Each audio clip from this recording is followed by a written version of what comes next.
आदाब, सत श्री अकाल। मैं शिल्पी आप सबका स्टडी IQ IAS हिंदी पर बहुत बहुत स्वागत करती हूँ। जैसा कि मैंने कहा था कि आर्ट एंड कल्चर की एक नई सीरीज शुरू की गई है। आई होप आप सबने लास्ट का जो लेक्चर था जो कि मैंने कल दिया था वो आपने देखा होगा। यानी कि उसमें मैंने सिलेबस को डिस्कस किया था, क्या पैटर्न रहता है क्वेश्चंस का, या फिर किस तरह से कितने क्वांटिटी ऑफ क्वेश्चंस पूछे गए हैं आपसे प्रीवियस एग्जाम में, उन सबको हमने बेहतर तरीके से डिस्कस किया था। सिलेबस में क्या पूछा जाता है, यूपीएससी की क्या डिमांड है और हमें क्या क्या पढ़ना है। आई होप आप सबने देखा होगा। और इसके बाद आज जो लेक्चर है, एक्चुअल में जो फर्स्ट लेक्चर होगा वो आज से होगा, क्योंकि आज से हम पहले टॉपिक पर, अपने पहले पड़ाव पर आ गए हैं जिसमें हम बहुत कुछ देखने वाले हैं। तो विशेषता रूप से आज हम यहाँ पर वास्तुकला यानी कि आर्किटेक्चर को देखेंगे। तो देखते हैं कहाँ से इसकी कहानी शुरू हुई थी, कैसे आगे जो हम सारे स्ट्रक्चर देखते हैं, जो आर्किटेक्चर के नमूने देखते हैं आज, वो कहाँ से शुरू हुए, इसके पीछे का बेस क्या था। तो आइए, आप एक्साइटेड हैं? चलिए जल्दी से नजर डालते हैं। एक चीज और मैं आपको यहाँ पर याद दिला देना चाहती हूँ। बहुत से बच्चे क्या होता है, बीच की चीजों को फॉरवर्ड कर करके देखते हैं, इसलिए उनको शायद अभी पूरी तरह से सेटिस्फेक्शन नहीं हुआ है। वो बात ये थी कि मंडे, वेडनेसडे और फ्राइडे को बच्चों सुबह 7 बजे आर्ट एंड कल्चर की क्लासेस आया करेंगी। तो आप उसके लिए रेडी रहना। जो भी PDF है आपको मेरे टेलीग्राम चैनल पर उपलब्ध हो जाएगी। वो भी ठहरिए जरा, वो भी अभी मैं बताती हूँ। आइए शुरू करते हैं। हड़प्पा सभ्यता की वास्तुकला और स्थापत्य कला। देखिए, सबसे पहले प्राचीन काल की अगर हम बात करें तो हड़प्पा सभ्यता की बात की जाएगी, यहाँ से अवशेषों की बात की जाएगी। ये तो रही एक अलग बात। समझिएगा जरा, ये जो हिस्सा है हड़प्पा सभ्यता वास्तुकला की जो हम बात कर रहे हैं, ये इतिहास का एक हिस्सा है, क्योंकि हम प्राचीन समय की बात कर रहे हैं। तो इतिहास क्या है? इतिहास है कि वर्तमान के समय में, मतलब वर्तमान के प्रकाश में अतीत का अध्ययन करना। तो हम यहाँ पर इतिहास के एक पन्ने को खोला है, उसमें देखते हैं क्या क्या आने वाला है। तो हड़प्पा सभ्यता की वास्तुकला यानी कि स्थापत्य कला, दैट मीन्स आर्किटेक्चर की बात कर रहा है। आर्किटेक्चर को अगर हम तोड़कर देखें तो एक्चुअल में इसका मतलब होता है बसना या निवास करना या किसी स्थान पर रहना।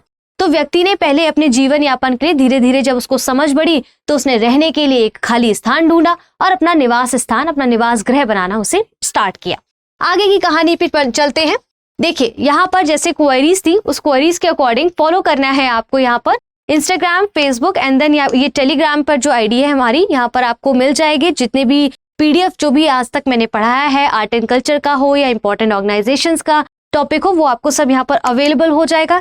जिस दिन मैं लेक्चर पढ़ाऊंगी, जिस दिन आपका लेक्चर आएगा, उसी दिन सेम डे आपको शाम को PDF उपलब्ध हो जाएगा। आई होप आप सारी जो क्वेरीज है वो सारी कंप्लीट हो गई होंगी। अब कोई किसी को प्रश्न तो नहीं है ना इस बारे में? कमेंट बॉक्स में बताइएगा, और अगर प्रश्न है तो कोई बात नहीं, उत्तर देने के लिए मैं यहाँ पर हाजिर हूँ आपके लिए।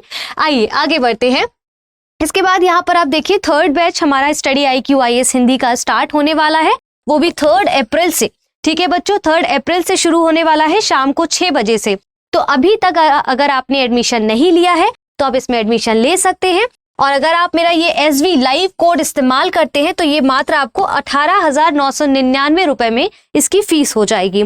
तो सही मार्गदर्शन के लिए, निरंतर हमारे साथ जुड़े रहने के लिए, सही मार्गदर्शन के लिए आपको जो जरूरत है वो आपको सारी चीजें यहाँ मिलेंगी, क्योंकि लाइव कोर्स है तो लाइव क्लासेस रहेंगी। रूबरू मतलब सामने आमने आप बेधड़क कोई भी प्रश्न पूछ सकते हैं जो भी आपको नहीं आता है। ठीक है, तो आप इसमें एडमिशन ले सकते हैं। 3rd बैच है आपका अभी UPSC के लिए। आगे बढ़ते हैं, चलिए आगे देखते हैं इसमें क्या है।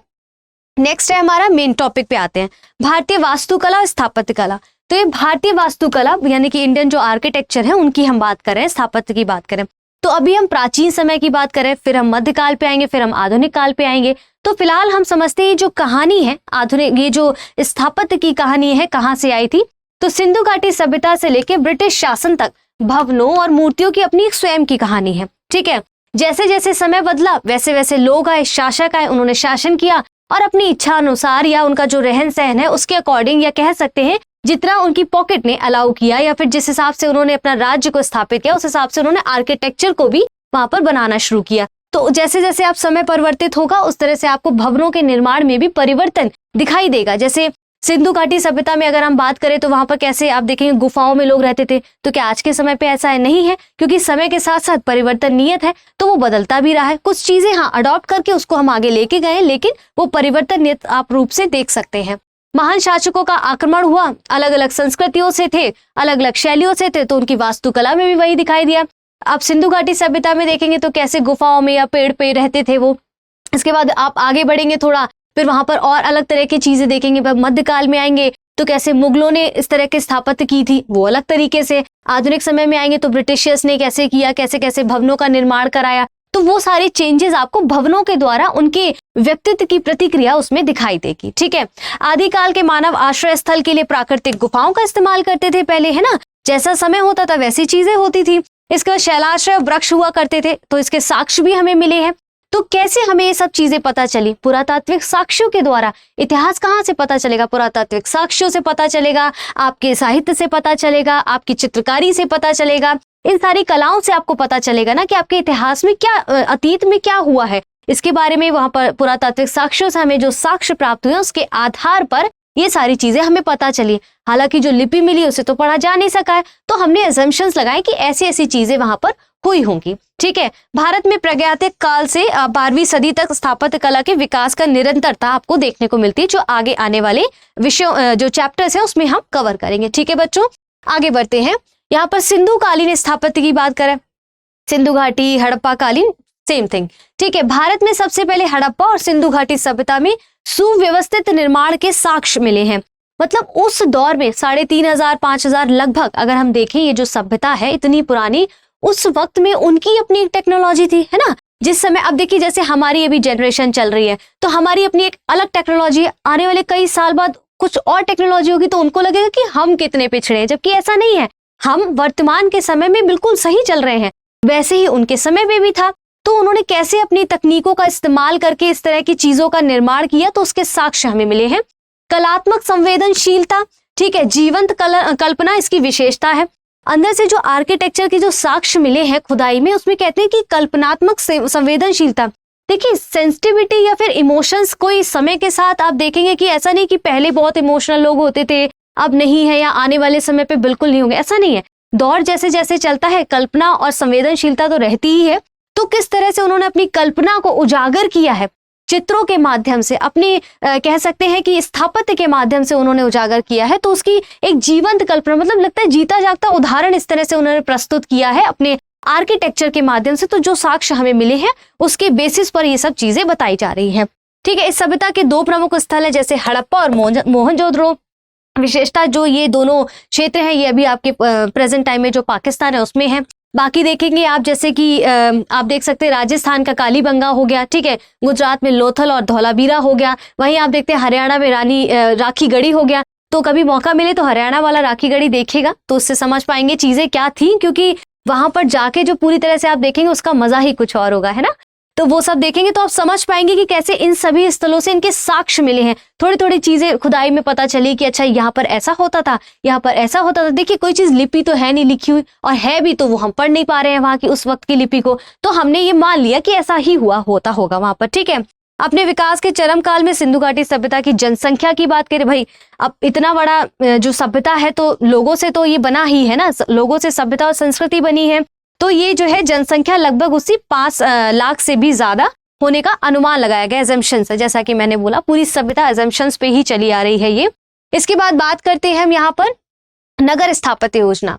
अगर आप देखेंगे जैसे कि आप मिस्र की जैसे मेसोपोटामिया हो गया या फिर और जो सभ्यताएं हैं, उसी में तीसरे नंबर पर आपकी जो हड़प्पा सभ्यता आती है, विश्व की बहुत बड़ी नगरीय सभ्यता है। ऐसा क्यों, कैसे पता चला वहां पर नगरीय सभ्यता है? कुछ ऐसे साक्ष्य मिले बच्चों जिसके आधार पर पता चला कि अच्छा नगरीय योजना उस वक्त होती थी। कैन यू इमेजिन, मतलब उस वक्त इतनी कम साधन में, मतलब इतने कम साधनों में आपको वो चीजें अब दिखाई देती हैं जिसका आज मतलब हमारे रिफ्लेक्शन हमारे नगरीय सभ्यता के ऊपर देखने को मिलता है। हम उसको अडॉप्ट करके लेकर आ रहे हैं। भाई सीधी सी बात है, हमारे दादा परदादा ने जो एक परंपरा चलाई है उसको कहीं ना कहीं आज भी हमारे घरों में कुछ कुछ जगहों पे इसको लेके जाया जा रहा है ना, क्योंकि उसमें है कोई तत्व ऐसे हैं जिनको आगे हम ले जा सकते हैं। तो वही चीज यहाँ बच्चों कह रहे हैं कि सिंधु घाटी सभ्यता को प्रथम नगरीय सभ्यता के रूप में जाना जाता है। पहले इस तरह से उन्होंने चीजों का निर्माण किया, सड़कों का, घरों का, रोडों का ऐसे निर्माण किया कि मतलब अपने आप में एक मिसाल है, अपने आप में एक एग्जाम्पल पेश करता है। हड़प्पा की स्थापत्य कला का सबसे महत्वपूर्ण लक्ष्य है उनका उत्कृष्ट नगर योजना। उत्कृष्ट नगर योजना ये आप तब समझ पाएंगे जब आगे की कहानी को पढ़ेंगे। समझिए कैसे। नियोजित नगरों की प्रणाली आज भी जारी है, जैसे चंडीगढ़, भुवनेश्वर, अमरावती। ऐसा क्यों है, आप देखेंगे जब उस वक्त की जो सभ्यता थी ना, वहां पर जो नगर बनाए गए थे बच्चों, तो ग्रिड प्लानिंग के ऊपर बनाए गए थे, जिसका बेस आज भी हमारे चंडीगढ़, भुवनेश्वर, अमरावती जैसे राज्यों में जो है, क्षेत्रों में आपको देखने को, शहरों में आपको देखने को मिलता है। जैसे ग्रिड प्रणाली की जो बात करें बच्चों, वो इस तरह से, क्या आप देख पा रहे हैं यहाँ पर, देखिए इस तरह से उन्होंने बनाना शुरू किया ताकि एक दूसरे को रोड जो है ना समकोण पर काटती थी। माफी चाहती हूँ, थोड़ा सा खराब बन रहा है, आप समझ पा रहे हैं ना इसको, एक दूसरे को समकोण पर काटती थी, तो एक ग्रिड प्रणाली है। इसी के बेस पर आज भी आपको ये शहर जो है, चंडीगढ़ या भुवनेश्वर जैसे शहरों में यही व्यवस्था आपको सुनियोजित तरीके से देखने को मिलती है। तो सोचिए कितनी हजार साल पुरानी सभ्यता है, उसका अंश आज भी हमें देखने को मिलता है। ठीक है, तो एक दूसरे को समकोण पर काटती है। ये सब चीजें क्यों बताई गई, ये जो शब्द मैंने हाईलाइट किए ना, विशेष तौर पर ध्यान रखना, क्योंकि यहां से प्रश्न का स्टेटमेंट बनता है और हम यही गलती कर देते हैं। तो गलतियों की संभावनाएं कम हो, इसके लिए आपको निरंतर जुड़े रहना है। आइए देखिए, नेक्स्ट मूव करते हैं। यहाँ पर बच्चों कहते हैं 3 प्रकार के भवनों का निर्माण किया गया। हालांकि बहुत सारे किया गया, पर साक्ष्यों में जो मिला उसके आधार पर यह कहानी गढ़ी गई कि 3 प्रकार के भवनों का निर्माण किया गया। जैसे निवास गृह, भाई रहने के लिए निवास स्थान तो चाहिए ना। अभी जब पता चल गया जगह खाली है, समझ आ गया कि अब क्या करना है, तो भाई निवास स्थान चाहिए। फिर कह रहे हैं स्तंभों वाले बड़े हॉल, उस समय पे बड़े बड़े हॉल भी थे सभाएं करने के लिए। स्नानागार, सार्वजनिक स्नानागार भी मिला है। सबसे बड़े साक्ष्यों में ये स्नानागार और इत्यादि आपको मोहनजोदड़ो से देखने को मिलेंगे। आप पिक्चर में देख सकते हैं, इस प्रकार के स्नानागार मिलते थे। कहा जाता है कि पास में ही इनके कुएं होते थे, जिससे इसमें इस कुंड में भरा जाता था और कभी कभी धार्मिक चीजों के लिए भी इसका इस्तेमाल किया जाता था। ठीक है, अब कहते हैं नगरीय आवासों को जलापूर्ति के लिए कुओं के माध्यम से, तो ये कुओं की भी व्यवस्था तब थी। आप जैसे जैसे आगे बढ़ेंगे समझेंगे तो देखेंगे कि कैसे बारिश का पानी भी ये स्टोर करते थे। हालांकि आज भी अगर मैं उदाहरण के तौर पे कहूँ, कलकत्ता में आप जब गंगा सागर के रास्ते पे जाती है, सिर्फ उदाहरण के तौर पर है, वहां पर भी आज भी लोग बारिश के पानी को इस तरह से स्टोर करते हैं। वहीं आप जाएंगे राजस्थान में, बाड़मेर की साइड आप जाएंगे, वहां पर भी लोग कुओं में बारिश के पानी को स्टोर करते हैं। और हमें पानी की बूंद की महत्वता को समझना होगा। जिस समय से, जिस दौर से आज अन्य देश गुजर रहे हैं, हमारा देश भी इवन गुजर रहा है पानी की किल्लत से, तो हमें समझना होगा, उसके इंपॉर्टेंस को समझना होगा बच्चों। ठीक है, प्रकृति की चीजों का अति दोहन नहीं होना चाहिए कि आने वाली पीढ़ी उसका इस्तेमाल ही ना कर पाए, या आने वाली पीढ़ी को इतनी मुश्किलें झेलनी पड़े कि मतलब उसके बारे में क्या ही कहा जाए, निशब्द हो जाती हूँ मैं इस बारे में।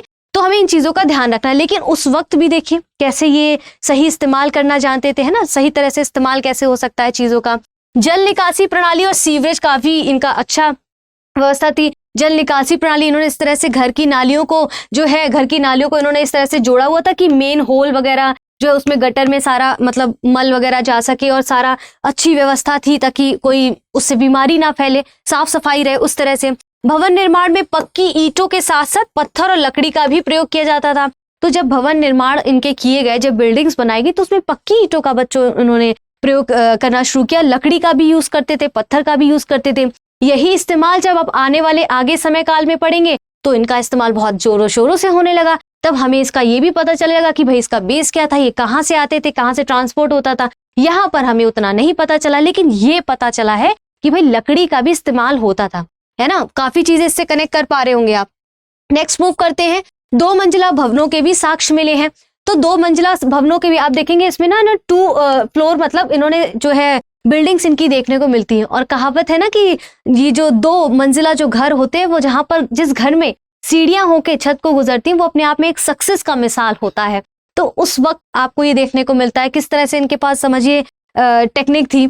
इसके बाद अधिकतर घरों में निजी कुएं और स्नानागार हुआ करते थे। सबके घरों में आप देखेंगे कि आसपास में भी, पूरे शहर में भी इनका होता था कि वहां पर नहरें बनाई जाती थी ताकि पानी को स्टोर किया जा सके, जल की कोई कमी ना हो आने वाले समय में लोगों के लिए वहां पर। और स्नानागार पर्सनल हुआ करते थे। मुझे उस टाइम पे भी वहां पर कहीं कहीं पर तो साक्ष्य बच्चों ये मिले कि कंबाइंड लेट बाथ हुआ करता था, जो आज हम अपने घरों में आज भी मैं नोटिस करती हूँ बहुत से लोग ऐसे हैं जो इसको गलत मानते हैं अपने घर में इस तरह से कि नहीं होना चाहिए, आंगन में इस तरह से ये प्रसाधन नहीं होना चाहिए, जबकि होना चाहिए, है ना। तो बहुत सी चीजें तो कि उस समय पे उनकी मेंटालिटी समझिए, तो कि हम वर्तमान में आज कई सारी जगहों पर ये चीजें फेस हो रही कि घर में आप देख सकते हैं वॉशरूम मतलब लेट बाथ के लिए मना कर दिया जाता है कि नहीं बनेगा, आप बाहर जाके करिए, उसको अच्छा नहीं मानते हैं। जबकि उस समय पे देखिए इसका इंपॉर्टेंस समझिए। तो हम अपने अतीत से बहुत कुछ सीख सकते हैं। ऑब्वियसली अतीत हमेशा आपके भविष्य में काम ही आता है अगर आप सही तरह से उसका इस्तेमाल करना जाने तो। ठीक है, इस पिक्चर पे बच्चों जरा फोकस करिए, दिस इज वेरी इंपॉर्टेंट। क्यों इंपॉर्टेंट है देखिए, मैंने क्या लिखा है, नगरों का विभाजन। अब देखिए वहां पर भी यह समस्या थी, समस्या कह सकती हूँ, क्योंकि ऐसा कहा जा रहा है साक्ष्यों के आधार पर कि वहां पर जो उच्च हुआ करते थे दुर्ग, उन्हें दुर्ग या गढ़ी क्षेत्र कहा जाता था, मतलब ऊंचे स्तर पर, छोटे पर ऊंचे स्तर पर। क्यों कहते हैं कि उसमें शासक रहा करते थे, या कह सकते हैं राजा टाइप हम कह सकते हैं, उनका जो किले का जो राजा होता होगा या शासक होता, वो उस क्षेत्र में रहते थे। निचले जो नगर थे उसमें आम जनता रहती थी, वो बड़े हुआ करते थे क्योंकि लोग ज्यादा रहते थे। अब यहाँ पर आप जो लाइन देख रहे हैं बच्चों, जो मैंने ये लाइन एक ड्रॉ की है, फिर से कर दूं मैं, ये जो लाइन ड्रॉ की ना, ये कहने का क्या मकसद है? कहते हैं जी जो दुर्ग और गढ़ी हुआ करते थे उसके आसपास चारों तरफ एक बाउंड्री हुआ करती थी जो पक्की ईंटों से बनाई जाती थी। इसका मतलब ये लगाया गया कि कोई खास व्यक्ति यहाँ रहते थे जिनकी सुरक्षा के ध्यान में रखकर इस तरह के इसे दुर्ग को गढ़ा गया है ना। जबकि कई पर ये साक्ष्य मिले कि यहाँ पर कोई ऐसी बाउंड्री नहीं होती थी आम जनता के लिए। लेकिन द टर्निंग पॉइंट इज कि कहीं पर ऐसे साक्ष्य भी मिले हैं जहां पर इन दोनों के आगे एक एक बाउंड्री आपको रक्षा के लिए मिली। जैसे लोथल में आप देखेंगे, वहां पर भी ऐसा देखने को मिला है कि चारों तरफ जो है इसके बाउंड्री मिली है। इसके बाद आप देखते हैं यहाँ पर चनुदड़ों में भी आप देखेंगे कि कहीं पर किसी सिर्फ इस हिस्से में यहाँ पर चारों तरफ बाउंड्री मिली है, कभी सिर्फ इस हिस्से में मिली है। तो ये ऐसा क्यों है? अब हम ये नहीं कह सकते, जैसे मान लीजिए आप यूपी में बैठे हैं, आप दिल्ली के हैं, कोई राजस्थान का है, कोई हरियाणा का है, कोई एमपी का है, तो हर जगह की अपनी जो शहरों की या कह सकते हैं एक स्टेट की जो एक तरह से पद्धति, वो अलग अलग तरह से। ये नहीं कह सकते जो दिल्ली में है वही सेम हरियाणा में मिलेगा, या जो हरियाणा में है वही सेम यूपी में मिलेगा। सबका अपना अपना अलग स्ट्रक्चर है, बनाने का अपनी अपनी पद्धति है। तो इसलिए ये सारे जो भेद हैं वो देखने को मिले हैं। लेकिन वही है कि जो खोजकर्ता थे उन्होंने इसका मतलब ये दिया कि भाई ऐसे साक्ष्य मिले हैं तो ऐसा माना जाता है कि इस तरह की पद्धति चली आ रही होगी कि उच्च दुर्ग हैं, जो अच्छे मतलब कि जो शासक हैं, उनकी सुरक्षा के लिए ज्यादा विशेष ध्यान दिया गया, इसलिए बाउंड्री को बनाया गया। तो बाहरी बाउंड्री को पक्की ईंटों से और अंदर कच्ची ईंटों से इसको निर्माण जो है किया गया।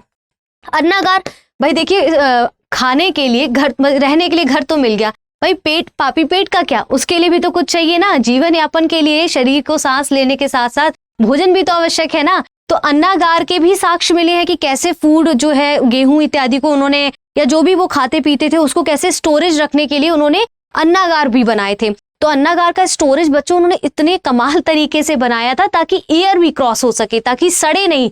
ठीक है, तो ये सब चीजें आप यूट्यूब पे जरा जाइएगा और उस पे क्रोम पे देखिएगा जाके कि कैसे इन्होंने, ये पिक्चर्स के साथ आपको मैं डिस्प्ले कर रही हूँ, कैसे इन्होंने बनाया था, जिसके थोड़े थोड़े अवशेष अब बचे हैं। सोचिए, इससे अंदाजा लगाइए कि कितना खूबसूरती से उन्होंने, कितना सिस्टमैटिक तरीके से, कैसे गणित का इस्तेमाल करके उन्होंने इन चीजों का निर्माण किया था। यहाँ तक समझ आ रहा है? इसीलिए मैं पिक्चर्स के साथ लाई हूं ताकि आप बेहतर तरीके से इसको कंठस्थ कर सकें। तो जल मल निकास की इसमें अच्छी व्यवस्था देखने को मिलती है सिंधु घाटी सभ्यता में। ठीक है, जबकि समकालीन सभ्यताओं में उस वक्त की जो और भी सभ्यताएं थी उसमें कुछ ऐसा खास देखने को नहीं मिला है। वर्षा जल का इस्तेमाल, जैसा कि मैंने बताया, ये रेन वाटर को भी स्टोरेज करते थे क्योंकि उनको पता था कृषि में किस तरह से इसका इस्तेमाल किया जा सकता है। ठीक है, हड़प्पा सभ्यता में नगरों में सभी प्रकार के भवन मिले, लेकिन मंदिर का कहीं भी स्पष्ट प्रमाण नहीं मिला है। टर्निंग पॉइंट है, क्योंकि प्रश्न यहीं से आता है जहां पर नहीं लिखा होता है और हम सोचते हैं अरे नहीं भाई, सब कुछ मिला है, खाने के लिए खाना मिल रहा है, रहने के लिए घर मिल रहा है, पूजा पाठ तो बहुत जरूरी होगा बच्चों। उनके जो खिलौने मिले हैं उसमें भी बैल की आकृति का कुछ मिला है हमें, लेकिन पूरी तरह से ऐसे मतलब कैसे स्पेसिफिकली जो है मंदिर के साक्ष्य कहीं नहीं मिले। या तो वो पूरी तरह से मिट चुके होंगे या उनकी कोई और पद्धति होगी करने की। ठीक है, क्योंकि आप देखेंगे ना कि जैसे उनकी कह सकते हैं नर्तकी की एक कांस्य मूर्ति मिली है, तो उससे एजम्पशंस लगाए जाते हैं, हो सकता है वहां पर मात्र सत्तात्मक इस तरह की कुछ हो, तो महिलाओं को भी इंपॉर्टेंस कहीं ना कहीं दिया जाता है, ऐसा उनके जो साक्ष्य उसके आधार पर माना गया है। फर्श और दीवार की जो जुड़ाई है वो जिप्सम का प्रयोग करके की गई है। इस तरह से वहां पर बनाते थे पहले बड़ी बड़ी ईंटों को एक लाइन में, इसके बाद मतलब सारी बड़ी ईंटों को एक लाइन में जिप्सम के साथ जोड़कर छोटी छोटी ईंटों को उसके साथ चिपकाते थे। तो इस तरह की भी जो है चीजों का उन्होंने इस्तेमाल किया है। नेक्स्ट मूव करते हैं यहाँ पर। आइए, अब सब कुछ समझ लिया कैसे क्या था क्या नहीं था। अब ये देखते हैं कहाँ कहाँ से हमें क्या क्या चीजें प्राप्त हुई हैं। कभी कभी डायरेक्ट ऐसे प्रश्न पीसीएस के अगर मैं कहूँ तो स्पेशली पूछे जाते हैं। क्या आप देख पा रहे हैं? पूरी तरह से मैं साइड हो जाऊं, पीडीएफ तो जरूर मिलेगा, घबराना नहीं है। यहाँ पर ध्यान दीजिए, मोहनजोदारो की अगर मैं बात करूं बच्चा, तो हड़प्पा सभ्यता की जो राजधानी है वो विशाल स्नानागार, विशाल अन्नागार, पक्की ईंटें, नर्तकी की मूर्ति, मैंने जैसा कि बताया, और खिड़की इत्यादि भी मोहनजोदड़ो से इनके साक्ष्य मिले जब वहां खुदाई हुई। तो मोहनजोदड़ो से काफी कुछ चीजें देखने को मिली, धौलावीरा से भी। तो आप देखेंगे कि कैसे इन्होंने, खिड़की की मैं बात करूं तो इनको पता था, क्रॉस वेंटिलेशन का इंपॉर्टेंस पता था, है ना। तो ये घर जो है ना अपना मेन, जैसे हमारा क्या होता है मेन गेट हमारे रोड की साइड खुलते हैं, जबकि ये बैक डोर एंट्री करते थे, क्योंकि उनको पता था पॉल्यूशन एंड ऑल सारी चीजें, मतलब उस वक्त भी उस स्तर की चीजें थी, तो कैसे उससे बचा जा सके, तो इन्होंने बैक डोर एंट्री को रखा था। जबकि आज के समय पे मोस्टली आप देखेंगे फ्रंट डोर एंट्री होती, जबकि ये बैक डोर एंट्री पे ज्यादा बिलीव करते थे, और इस तरह के इन्हें साक्ष्य मिले हैं। हड़प्पा की बच्चों बात करें तो हड़प्पा से क्या मिला है, हड़प्पा का जो लोकेशन है, तो मातृ देवी के चित्र मिले हैं, गेहूं और जौ के दाने, वाणिज्य राजधानी, मृदभांड उद्योग के साक्ष्य भी मिले हैं। तो हड़प्पा का जो ये एरिया था ना, वो कहीं कहीं आप देखेंगे वाणिज्य राजधानी थी, तो इसका मतलब व्यापार तो चल रहा है भाई, लेन देन की प्रक्रिया तो चल रही है, ठीक है। इसके बाद यहाँ पर लोथल की अगर मैं बात करूं तो ये कपड़े रंगाई की टंकी मिली है। सोचिए जरा, आजकल हम जो डाई कराते हैं उस वक्त से चली आ रही है। फ्रेंच कट दाढ़ी वाली एक मूर्ति मिली है, फ्रेंच कट दाढ़ी वाली जो मूर्ति मिली है आपने स्टार्टिंग में देखा होगा, उसको मैंने डिस्प्ले किया, मैं एंड में दिखा दूंगी। तो उससे माना गया है कि भाई ये जो मूर्ति मिली है ये किसी पुरोहित की हो सकती, क्यों, क्योंकि उन्होंने उस तरह से वहां पर उसमें वस्त्रों को धारण किया हुआ है, तो ऐसा माना गया है, क्योंकि आज के समय में ऐसे ही पुरोहितों को दर्शाया गया है, तो हमने उसी आधार पर ये अज्यूम किया कि वहां पर भी ऐसे ही चीजें होती होंगी, है ना। वही चीज हम कैसे समझेंगे ये चावल है, अगर हम वर्तमान में वो चीज अज्यूम मतलब कंज्यूम कर रहे हैं, माफी चाहती हूँ, तो वही उसी के आधार पर अगर सेम चीज हमें कहीं मिलती तो हम सोचेंगे अच्छा ये वही है, हो सकता है वो कुछ और हो, लेकिन हमने तो यही देखा, तो उसके आधार पर हमने कहा कि वो दाढ़ी वाली जो एक मूर्ति है वो एक पंडित या पुरोहित की हो सकती है। आगे बढ़े, नेक्स्ट मूव करते हैं हम यहाँ पर। देखिए अब कालीबंगा, धौलावीरा, जैसे मैंने बताया आलमगीरपुर, इनसे क्या क्या मिला है। कालीबंगा से शल्य चिकित्सा, मतलब सीरियसली कितनी सारी चीजें ऐसी मिली है जो हमारी इमेजिनेशन से परे है। ऐसे इंटरेस्ट के साथ पढ़िए ना, मजा आ जाएगा, मतलब सोचने की कोशिश करिए, ये नहीं कि हिस्ट्री पढ़ रहे हैं बोरिंग हो गया, नहीं नहीं नहीं, ऐसा नहीं करिए। हिस्ट्री से ज्यादा इंटरेस्टिंग पार्ट मुझे नहीं लगता, आपको कितना कुछ जानने को मिलता है कि हमारे अतीत में क्या क्या हुआ जो सत्य है, ठीक है। फिर गोलाकार कब्र के बारे में मिला है, कब्र के बारे में आगे जब हम पढ़ेंगे तो इसकी और विशेषताओं को देखेंगे, ठीक है। धौलावीरा से उच्च जल प्रबंधन मिला है, दीवारों पर लेख मिले हैं, यही लेख जब हम चित्रकारी की बात करेंगे, साहित्य की बात करेंगे तो उसमें भी दिखेगा। भाई घर हो गया, मकान हो गया, पेट भर गया, अब मनोरंजन की ओर जाते हैं तो दीवारों पर लेख और इत्यादि चीजें मिलती हैं, लेकिन पढ़ा नहीं जा सका है, ठीक है। आलमगीरपुर, ये रीछ और सर्प डिजाइन के विदेशी मुहरे भी मिलती है, इससे पता चलता है विदेशों से उनके जो विदेशी हैं उनसे उनके साथ व्यापार होते थे, इसलिए आगे हमने आगे पढ़ा। वस्त्र उद्योग के भी साक्ष्य मिले हैं, ठीक है। अब इसके बाद नेक्स्ट मूव करते हैं, आइए आज के अपने प्रश्न पे आते हैं जो बहुत महत्वपूर्ण है। 2021 का प्रश्न है, ध्यान रखिएगा, ऐसे ही प्रश्न बनते हैं कहीं बाहर से नहीं। निम्नलिखित में से कौन सा प्राचीन नगर बांधों की श्रृंखला बनाकर और जड़े हुए जलाशयों में जल मोड़कर जल संचयन और प्रबंधन की विस्तृत प्रणाली के लिए सुविदित है? तो इसमें से आप बताइएगा, करेक्ट आंसर इसका जो है कमेंट बॉक्स में बताइएगा क्या हो सकता है। धौलावीरा, कालीबंगा, राखीगढ़ी या रोपड़, इस तरह की जो चीजें कही जा रही है वो कहाँ से मिली है। मैं इसका आंसर आपको पीडीएफ में उपलब्ध करा दूंगी, शाम तक का टाइम है, जल्दी जल्दी ऑनेस्टली बताइए इसका आंसर क्या है, बच्चों तुरंत प्रतिक्रिया किया करिए, ठीक है। इसके बाद हड़प्पा सभ्यता के बारे में निम्नलिखित में से कौन सा वाक्य आपको सही लग रहा है? पढ़िए जरा, वाक्य क्या है। कलाकृतियों में असाधारण एक रूपता है, जैसा कि मिट्टी के बर्तनों, मुहरों, ईंटों और बांटों से स्पष्ट है। पहला, ठीक है। उत्तर हड़प्पा स्थलों ने, ध्यान दीजिएगा, उत्तर हड़प्पा स्थलों ने यही निर्माण तकनीक बनाए रखी जैसा कि परिपक्व हड़प्पा स्थलों में उपयोग किया जाता था। तो क्या सेम टेक्निक का इस्तेमाल हर जगह किया गया है? अभी मैंने बताया था, याद होगा आपको। नीचे दिए गए कोड का प्रयोग कर सही उत्तर चुनना है। बच्चों एक चीज और, एलिमिनेशन वीडियो जब आएगा तब आएगा, लेकिन यहाँ पर बच्चों देखिए ये जो लिखा होता है ना, सही है, गलत है, उचित है, या फिर जैसे भी पूछते हैं, तो यहाँ पर ध्यान रखिएगा ये प्रश्न में क्या पूछा गया है। हम जब एग्जामिनेशन हॉल में बैठते हैं ना बच्चों, तो क्या होता है, वहां बहुत हड़बड़ी होती है, एक अलग प्रेशर होता है, तो वहां पर प्रेशर में हम यहाँ पर कभी कभी सही को नहीं, नहीं को सही पढ़ जाते हैं, और यहाँ जो उत्तर होता है उसका गलत आंसर दे देते हैं, और हम कहते हैं ये कैसे हो गया, मेरा तो उत्तर सही है। क्योंकि यहाँ ध्यान देना बहुत जरूरी है, ठीक है। केवल एक, केवल दो, एक और दो, दोनों, और ना तो एक ना ही दो, तो ये सारे ऑप्शंस हैं इसके। आप बताइएगा दोनों को, कमेंट बॉक्स में भी बताइएगा, और पीडीएफ में आपको अवेलेबल हो जाएगा। जो भी क्वेरी होती है बेझिझक मुझसे वहां पूछ सकते हैं बच्चों। मैं पूरी कोशिश करूंगी कि आपके मन में कोई शंका किसी प्रकार की ना रहे, कोई प्रश्न अधूरा ना रहे, क्योंकि वो बड़ा तकलीफदायक होता है एक शिक्षक के लिए भी और एक विद्यार्थी के लिए भी, है ना। तो ये विद्यार्थी और जो शिक्षक की जो एक वो कहते हैं कि परंपरा जो चली आ रही है उसे बनाए रखिए। और वहां पर कोई प्रश्न आपको पूछना है तो बेझिझक आप पूछ सकते हैं, मैं जरूर उसका उत्तर दूंगी।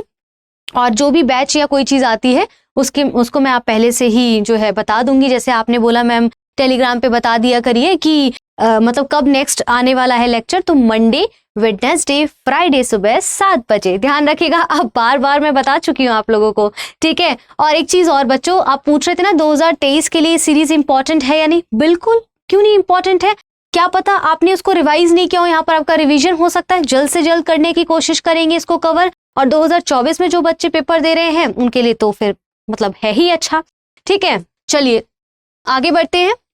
इसमें देखिए थर्ड बैच जो है हमारा 3 अप्रैल से शुरू हो रहा है, शाम को 6 बजे लाइव ऑनलाइन रहेगा। और अगर आप ये एडमिशन लेते हैं इस कोर्स में तो SV लाइव का इस्तेमाल करके ही, इस कोड को इस्तेमाल करके 18,999 रुपए मात्र में आप ये कोर्स जो है हासिल कर सकते हैं, ले सकते हैं। जल्द से जल्द एडमिशन ले लीजिए, सही समय पर सही निर्णय लिया हुआ अच्छा कारगर साबित होता है। तो सही निर्णय लेना है तो जल्दी से एडमिशन लीजिए ताकि हमारे साथ जुड़ सके और हम हमारे साथ कनेक्ट हो सके, हमसे कोई प्रश्न है तो पूछ सके, जिस भी फैकल्टी से जो भी क्वेरी हुई तो आप उसके साथ कनेक्ट कर पाएंगे, ठीक है। इसमें ये सारी चीजें हैं। इसके बाद यहाँ पर थैंक यू सो मच अभी तक सुनने के लिए। और अगर कोई चीज पूछनी है आप बेझिझक पूछ सकते हैं। अपना ध्यान रखिए, अपनों का ध्यान रखिए, निरंतर पढ़ते रहिए। टेलीग्राम पे आपको सारी PDF अवेलेबल हो जाएंगी। PDF की होड़ में मत भागिए, जब अगर साथ में पढ़ रहे हैं तो साथ में कंप्लीट करते जाइए। और जो लोग अभी लेट से उठ रहे हैं तो very good morning to all of you, क्योंकि हो सकता है थोड़ा सा लेक्चर उनका रह गया हो। जल्दी से जाकर पिछले लेक्चर को देखिए, फिर वापस इस लेक्चर पर आइए ताकि आप समझ पाए UPSC की डिमांड क्या है। डिमांड अच्छे से पता होगा तभी तो आप सप्लाई दे पाएंगे ना, बिल्कुल सही है ना। तो चलिए जल्दी से नेक्स्ट लेक्चर में मिलते हैं, तब तक अपना ध्यान रखें। सारे लेक्चर्स को अच्छे से कंप्लीट करिए, कोई चीज पूछनी है बेझिझक पूछ सकते हैं। अपना ध्यान रखें, धन्यवाद।